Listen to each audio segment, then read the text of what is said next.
ಸಚಿವ ರಾಜನಾಥ್ ಸಿಂಗ್ ಅವರ high voltage ಸಭೆ, ಸಿಡಿಎಸ್ 3 ಸೇನಾ ಮುಖ್ಯಸ್ಥರ ಜೊತೆಗೆ ಮೀಟಿಂಗ್, ಸೇನಾ ಕಾರ್ಯಾಚರಣೆಯ ಬಗ್ಗೆ ಮಾಹಿತಿಯನ್ನ ಪಡೆದಿದ್ದಾರೆ ರಕ್ಷಣಾ ಸಚಿವರು. ರಾಜನಾಥ್ ಸಿಂಗ್ ಅವರು ಹೈ ವೋಲ್ಟೇಜ್ ಸಭೆಯನ್ನ ಮಾಡಿ ಸಿಡಿಎಸ್ ಮತ್ತು 3 ಸೇನಾ ಮುಖ್ಯಸ್ಥರಿಂದ ಇದುವರೆಗೆ ಆಗಿರುವಂತಹ ಕಂಪ್ಲೀಟ್ ಬೆಳವಣಿಗೆಗಳ ಬಗ್ಗೆ, ಪಾಕ್ ಮೇಲೆ ಭಾರತ ಸೇನೆ ನಡೆಸಿರುವಂತಹ ಕಾರ್ಯಾಚರಣೆಯ ಬಗ್ಗೆ, ಮುಂದಿನ ಯೋಜನೆಗಳ ಬಗ್ಗೆ ಸಂಪೂರ್ಣ ಮಾಹಿತಿಯನ್ನ ಪಡೆದುಕೊಂಡಿದ್ದಾರೆ. ಈ ಮೀಟಿಂಗ್ನಲ್ಲಿ ಇನ್ನೊಂದಷ್ಟು ಕ್ರೂಷಿಯಲ್ ವಿಚಾರಗಳ ಬಗ್ಗೆ ಚರ್ಚೆಯಾಗಿದೆ. ರಕ್ಷಣಾ ಸಚಿವ ರಾಜನಾಥ್ ಸಿಂಗ್ ಅವರ ನೇತೃತ್ವದಲ್ಲಿ ನಡೆದಂತಹ ಸಭೆ, ಯಾವಾಗ ಪಾಕಿಸ್ತಾನದ ಮೇಲೆ ಪ್ರತಿಕಾರವನ್ನ ತೀರಿಸಿಕೊಳ್ಬೇಕು ಅಂತ ಭಾರತ ನಿರ್ಧಾರವನ್ನ ತೆಗೆದುಕೊಳ್ತೋ ಆಗಿನಿಂದಲೂ ಕೂಡ ಸಭೆ ಮೇಲೆ ಸಭೆಗಳು ನಡೀತಾ ಇರೋದನ್ನ ನಾವು ಗಮನಿಸ್ತಾ ಇದ್ದೀವಿ. ಅದರಲ್ಲೂ ಪರ್ಟಿಕ್ಯುಲರ್ ಆಗಿ ಈ ಆಪರೇಷನ್ಗೆ ಆಪರೇಷನ್ ಸಿಂಧೂರ್ ಅಂತ ಹೆಸರನ್ನ ಇಡಲಾಯಿತು.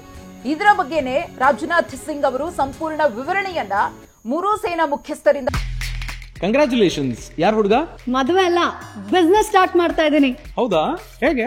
ಬಾಸ್ ವಾಲಾ ಬಿ ದ ಬಾಸ್ ಪಡ್ಕೊಂಡಿದ್ದಾರೆ. ಪಾಕಿಸ್ತಾನ ಭಾರತದ ಭೂಸೇನೆ, ವಾಯುಸೇನೆ, ನೌಕಾಸೇನೆಯಿಂದ ದಾಳಿಯನ್ನ ಎದುರಿಸ್ತಾ ಇದೆ. ಎಕ್ಸ್ಕ್ಲೂಸಿವ್ ಫೋಟೋವನ್ನ ಕೂಡ ನೀವು ಗಮನಿಸ್ತಾ ಇದ್ದೀರಿ.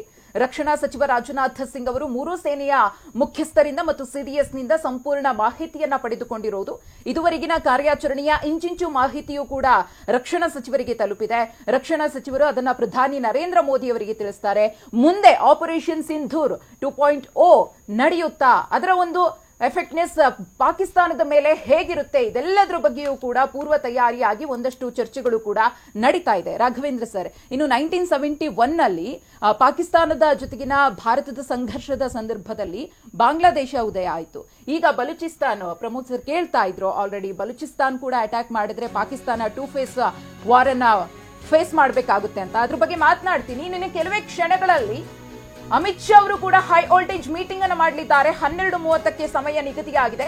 ಬಿಎಸ್ಎಫ್ ಮಹಾನಿರ್ದೇಶಕರು, ಸಿಐಎಸ್ಎಫ್ ಮಹಾನಿರ್ದೇಶಕರ ನೇತೃತ್ವದಲ್ಲಿ ಸಭೆ, ಗೃಹ ಸಚಿವಾಲಯದ ಹಿರಿಯ ಅಧಿಕಾರಿಗಳು ಕೂಡ ಸಭೆಯಲ್ಲಿ ಭಾಗಿಯಾಗ್ತಾರೆ. ಇನ್ನೇನು ಕೆಲವೇ ಕ್ಷಣಗಳಲ್ಲಿ, ಅಂದ್ರೆ 12:30ಕ್ಕೆ ಮೀಟಿಂಗಿಗೆ ಸಮಯ ನಿಗದಿಯಾಗಿದೆ. ಕೇಂದ್ರ ಗೃಹ ಸಚಿವರಾಗಿರುವಂತಹ ಅಮಿತ್ ಶಾ ಅವರ ನೇತೃತ್ವದಲ್ಲಿ ಈ ಸಭೆ ನಡೆಯುತ್ತೆ. ಈ ಸಭೆಯ ಬಗ್ಗೆಯೂ ಕೂಡ ಬಹಳ ಕುತೂಹಲ ಇದೆ. ನೆಕ್ಸ್ಟ್ ಸ್ಟೆಪ್ ಏನು ಅಂತ ಸರ್ ನಾನು ಮಾತನಾಡ್ತಾ ಇದ್ದೆ. ಈಗ ಈ ಒಂದು ಸಂಘರ್ಷ ಇದೆಯಲ್ಲ, 2025ರ ಆಪರೇಷನ್ ಸಿಂಧೂರದ ಈ ಕಾರ್ಯಾಚರಣೆಯ ಸಂದರ್ಭದಲ್ಲಿ ಬಲೂಚಿಸ್ತಾನ ಅನ್ನೋ ಹೊಸ ದೇಶ ಉದಯ ಆಗುತ್ತಾ, ಮುಂದಿನ ಪೀಳಿಗೆ ಮತ್ತೊಂದು ದೇಶವನ್ನ ಓದುವಂತಹ ಒಂದು ಪರಿಸ್ಥಿತಿ ನಿರ್ಮಾಣವಾಗುತ್ತಾ ಅಂತ ಹೇಳಿ. ಬಾಂಗ್ಲಾದೇಶದ ತಗೊಂಡೇನೆ ಆವಾಗಲೂ ಹಾಗೆ ಆಯಿತು. ನಾವು we have one that particular East Pakistan ಅನ್ನೋದೇನಿರುತ್ತೆ ನಾವು ತೊಗೊಂಡಿದ್ದಾಯಿತು. ಅಲ್ಲಿ 96,000 ಪ್ರಿಸನರ್ಸನ್ನು ಕೂಡ ತೊಗೊಂಡಿದ್ದಾಯಿತು. ಅವ್ರಿಗೆ ಒಂದು 6 ತಿಂಗಳು ಬಂದು ರಾಜಾತಿಥ್ಯ ಮಾಡಿ ಅವ್ರನ್ನ ತಿರ್ಗಾ ವಾಪಸ್ ಕೊಟ್ಟು ಕಳಿಸಿದ್ದಾಯ್ತು ಅವ್ರಿಗೆ. ಇದೆ ಅದಾದಮೇಲೆ we have handed over the complete this country for them itself. ಅವ್ರಿಗೆ Mujibur Rahman was the president at that time. ಅದೇ ತರಹ ಆಗ್ಬೋದು ಅಂತ ಕೂಡ ನಮ್ಮ ಒಂದು ಅನಿಸಿಕೆ ಇದೆ. ಬಿಕಾಸ್ ಪಾಕಿಸ್ತಾನ್ ಇವಾಗ ಇಷ್ಟು ದಿನದ ತನಕ ನಾವು ಅನುಭವಿಸಿದ್ದಾಗೋಯ್ತು. So Balochistan if at all if they come and if they are friendly with our country, it will be very good. Then there is no problem. Our neighbour must be ಇದು. ಬಟ್ ಅದನ್ನು ಕೂಡ ನಾವೇ ಮಾಡ್ಕೋತೀವಿ ಅನ್ನೋದನ್ನು ಇಟ್ ಮಸ್ಟ್ ನಾಟ್ ಬಿ ನನ್ನ ಇದರಿಂದ ಅದನ್ನು ತಗೊಳ್ಬಾರ್ದು. ರವಿ ಜೋಶಿ ಅವರು, ನಾವು ಅರ್ಕೇಶ್ ಜೊತೆಗೆ ಮಾತಾಡ್ತೀವಿ, ಅರ್ಕೇಶ್ ಅವ್ರನ್ನು ಕೂಡ ಮಾತಾಡ್ತೀನಿ. ರವಿ ಅವರೇ, ಇದು ಭಾರತದ 1971 ಮೂವ್ಮೆಂಟ್ ಅಂತ ನೀವು ಎಕ್ಸ್ಪೆಕ್ಟ್ ಮಾಡ್ತೀರಾ? ನಾನು ಆಗಲೇ ಪ್ರಶ್ನೆ ಕೇಳ್ತಾ ಇದ್ದೆ. ಒಂದು, ಈಗ ಸಿಂಗಲ್ ಫ್ರಂಟ್ ವಾರ್ ಆರಂಭವಾಗಿದೆ, ನಾವು ಪಾಕಿಸ್ತಾನ ನೇರವಾಗಿ ಮಾಡ್ತಿದ್ದೀವಿ. ಅಟ್ ದ ಸೇಮ್ ಟೈಮ್ ರಾ ಕೆಲಸ ಬಲೂಚಲ್ಲಿ ಸ್ವಲ್ಪ ಆ ಭಾಗದ ರೆಬೆಲ್ಸ್ ಏನಿದ್ದಾರೆ ಅವರು ಕೂಡ ಭಾರತ ಜೊತೆಗೆ ಸ್ವಲ್ಪ ಚೆನ್ನಾಗೇ ಇದ್ದಾರೆ. ವಿ ಕಾಂಟ್ ಕ್ಲೈಮ್ ಡೈರೆಕ್ಟ್ಲಿ ನಾವು ಹೇಳೋದಕ್ಕೆ ಸಾಧ್ಯ ಇಲ್ಲ. ಬಟ್ ಬಲೂಚಿಸ್ತಾನಿಗಳಿಗೆ ನಮ್ಮ ಬಗ್ಗೆ ಸ್ವಲ್ಪ ಗೌರವ ಇದೆ. So rock can play any special act here?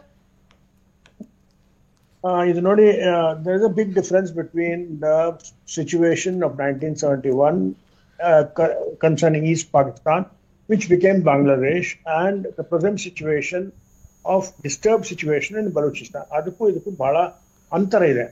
ಮುಖ್ಯವಾದ ಅಂತರ ಏನಂದ್ರೆ, ಬಾಂಗ್ಲಾದೇಶ ಅಥವಾ ಈಸ್ಟ್ ಪಾಕಿಸ್ತಾನ್ದು ಅಕ್ಕಪಕ್ಕದೆಲ್ಲ ಪ್ರಾಂತ್ಯಗಳು ಇಂಡಿಯಾದಲ್ಲಿದೆ.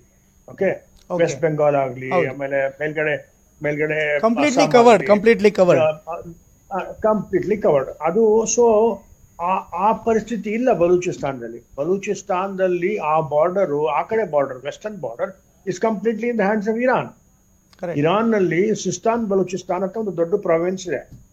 ಆ ಪ್ರಾಂತ ಈ ಪಾಕಿಸ್ತಾನ ಬಲೂಚಿಸ್ತಾನ್ಗಿಂತ ಜಾಗ್ರಫಿಕಲಿ ದೊಡ್ಡದದು.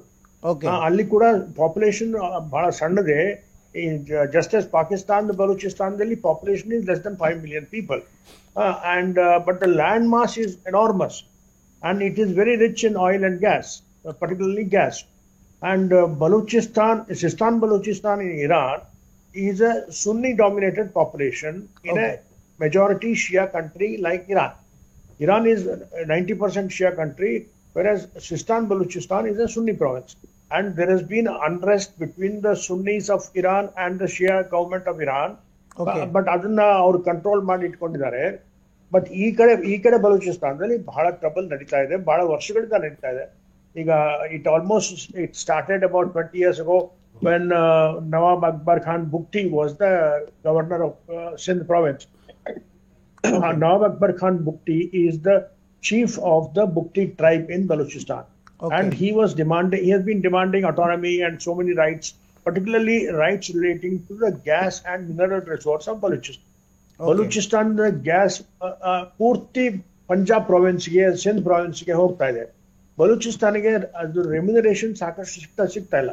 ಇದ್ರ ಬಗ್ಗೆ ಅವರು ಬಹಳ ಹೋರಾಟ ಮಾಡ್ತಾ ಇದ್ದಾರೆ 20-30 ವರ್ಷಗಳಿಂದ.